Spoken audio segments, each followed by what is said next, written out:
Hey, all my beautiful Chariot racers out there, how are you guys?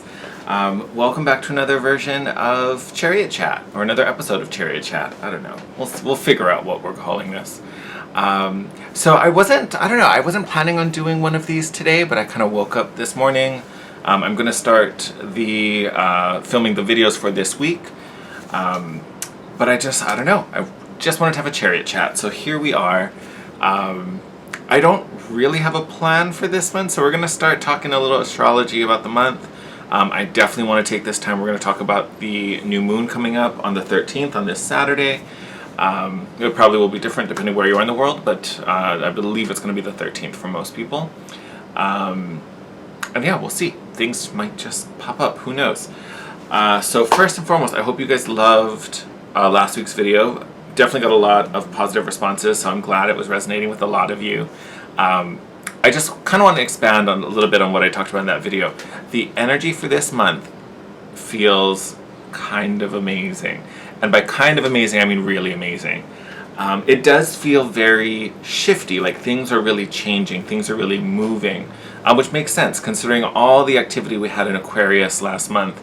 As those planets start to move, we've gone through that space of where we're planning, we're dreaming, we're seeing how things fit together, we're gaining that understanding how we can blend in with the world around us, what our position is, how we want to express ourselves with that understanding.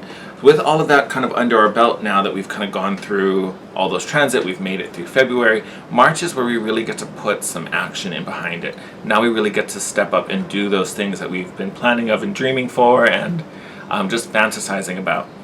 We also had Mars move into Gemini very, very recently, and it hasn't been there for a while now. I think it took about 2 years for us to make it all the way. I don't know. I think so. It's been a minute. But wherever Mars goes, gets a whole burst of energy, right? Because Mars is our warrior planet, our doer, right? It gets us driven and going and motivated. So definitely going to be a good thing to look where Gemini is in your chart. That place is really going to get fired up. And again, that will be different for all of you. But that energy is really helping March to be a month of growth and of change. And most of your videos, I touched on this a little bit, where, like I said, this month feels shifty and evolving, and where things are really changing and growing for us. That doesn't necessarily mean it's going to be easy or smooth, or we're just going to slide into it. More often than not, usually that requires us to show up for ourselves in some type of way. So whether it means owning more responsibility, taking some action, stepping out of our comfort zone, confronting something that we have been brushing off and trying to throw to the side and I'll deal with that later. Later's came and gone, so now you get to deal with it. So don't be panicked. Don't be worried if it feels a little uncomfortable. Especially at the beginning as we start things rolling. There's a whole bunch of positive aspects, like planetary aspects during March, so again, don't worry, you're really being guided through any tough stuff. There's only one that comes towards the end of the month, I believe. I want to say it's like on the 24th, somewhere in there, so you'll probably feel it towards the later half of the month, if not towards the end.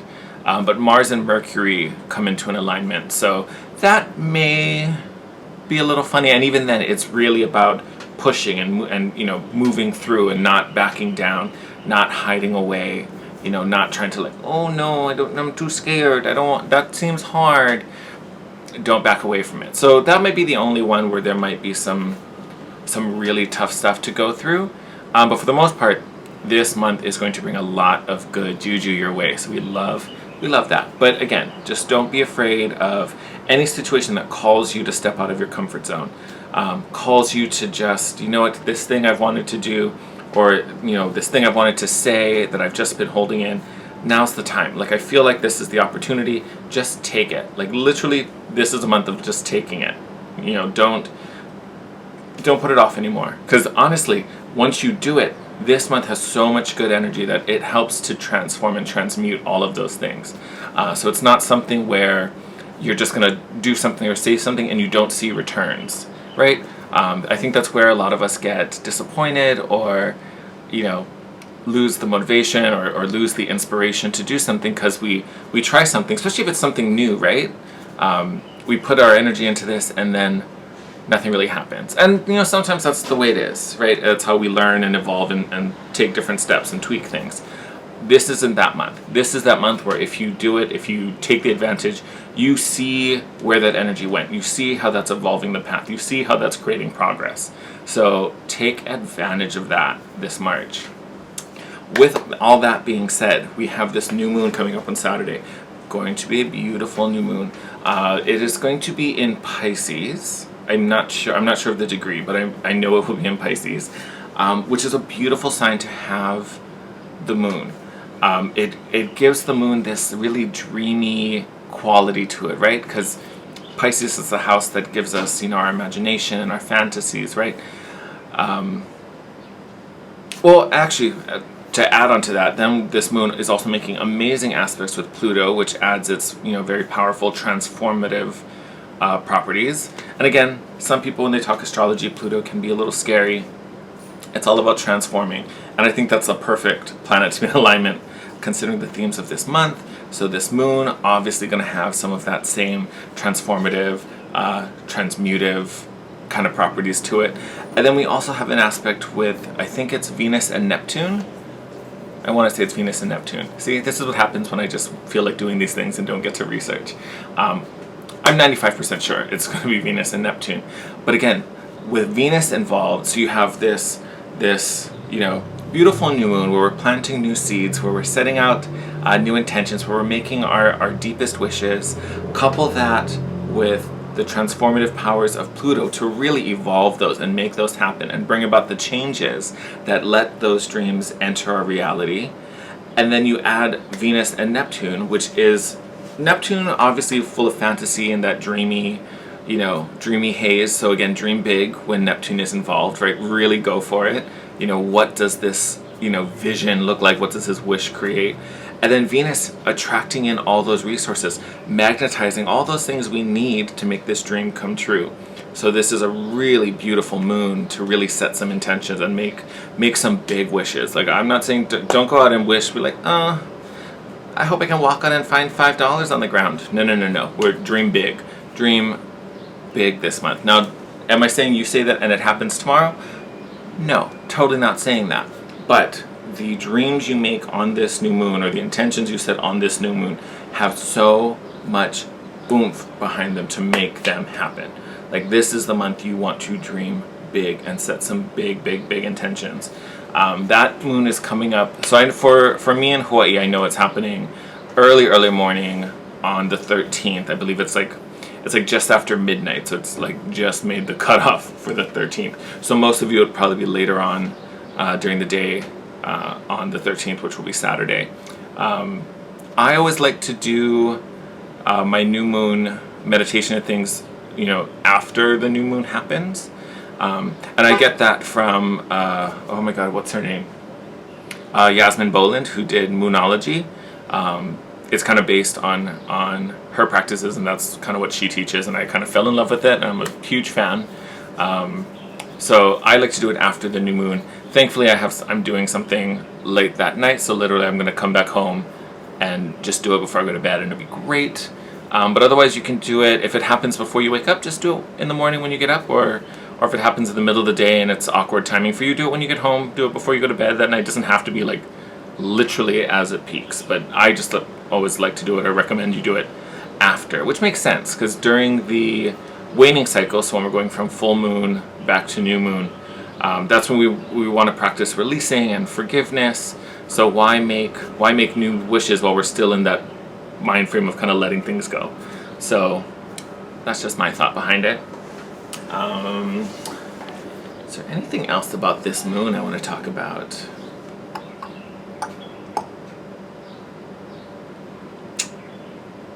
Can't really think of anything. I think that's pretty much it. I think I'm just excited for it. It's going to be a wonderful moon for all of us. I guess while we're here, let's take a moment. So, like this month, or like what I was saying about this month, big changes, big growth. I think the potential for a lot of advancement. But again, doesn't mean it's going to be smooth. Doesn't mean it's just going to happen. Doesn't mean it's going to be easy. And I think if you've seen your video from last week, most of you already know that's kind of what's being asked. A lot of us have decisions to make, or fears to confront. I can't remember what sign it was. I almost want to say it was Gemini now that I'm thinking about it, but I can't fully remember. I remember there was one that it was really about taking action. Like there's a need to heal and recover, but again, that's only, it's temporary, but that's really just to give you your strength to get up and make something happen.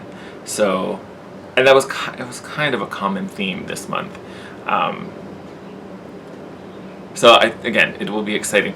With that being said, though, it can be exhausting, especially on the physical body. And for anyone who's sensitive to energies, when, especially if you're going through like some type of spiritual awakening or doing a lot of growth in the mental or spiritual body, the physical body usually is the last one to catch up. So that's normally when we get, when people talk about signs of ascension flu. So feeling weaker, feeling tired. It's almost kind of like flu-like symptoms, which is probably a weird thing to happen during a pandemic because we're all like, oh my God, what is happening? For me especially, it's a lot of fatigue. So when stuff like that happens, I like take more naps during the day. Like I full on will shut down just in the middle of work. I'll be like, no, I can't right now. I need to wind down a little bit. So be really compassionate to yourself when things like that happen this month. And I say when because I'm pretty sure it's gonna happen. More often for others, not as often for some, but I think across the board, those moments will come up this month. So be super compassionate to yourself. And even if you can't, like say it happens at work or you're feeling it and you're like, no, I really got to get some errands done, or I'm in the office, I can't, whatever situation is going on. I think there are super simple ways to help ground and center without having to like full shut down. If you have the luxury to go outside, when that happens, I love grounding on a tree. Like I literally just find a tree. I prefer like to sit on the ground and lean against the tree, but if you can't sit, like especially if this is the work thing and you're like, I am not sitting on the ground, just lean with your back against the tree and kind of picture the funk, the weird stuff, like kind of just going out of your back into the tree and then being absorbed down through the roots back into earth so it can neutralize all of that. Do a few breaths while you're there and really kind of tune everything out. Just have a moment just to like really release and let all of that weird stuff go. You can do the same thing and just do some quick breathing exercises. Even something as simple as just, inhaling for, a count and then exhaling for twice as long. So I normally will do like inhale for 2 and then I'll exhale for 4 and do, a couple breaths like that. It can just be like 2 or 3. It doesn't have to be a whole lot. But I find that's enough for me just to kind of take a moment and just, with that, what else do I like to do? I mean, I'm fortunate enough to live in Hawaii, so like if I have a day where that's happening, going to the beach is the best thing for me. So any place that you find relaxing, calming, this is such a general thing of advice, but it really makes a big difference.